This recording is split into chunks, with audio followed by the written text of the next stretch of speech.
A major barrier for patients getting a dental implant treatment is the cost or the perceived cost. We've had multiple patients who come to us feeling this way. And what we've typically found is that after they meet with our financial team that can outline different ways for the treatment to be paid for and segment it out, typically it seems a lot more manageable. So we are committed here at our office to walking patients through that process and trying to make it affordable in any way we can.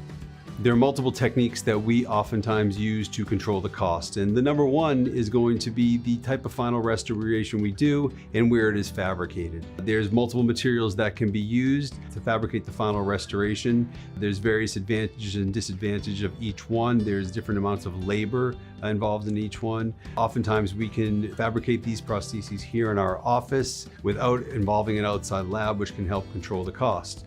For some patients, they are also a candidate for the sedation or the anesthesia to be provided in our office by myself, and that can also help contain costs versus cases where, out of necessity, we have to bring in an anesthesiologist. If you're concerned about the cost of dental implants, we understand how you feel. We felt the same way ourselves in other situations, and a lot of our patients have felt the same way. And what we found is that we typically can find a way to make this manageable for you, and we have a whole team here to help walk you through the financial process as well as the clinical. So please give us a call. Don't be afraid. We'd love to meet you and help you through the process.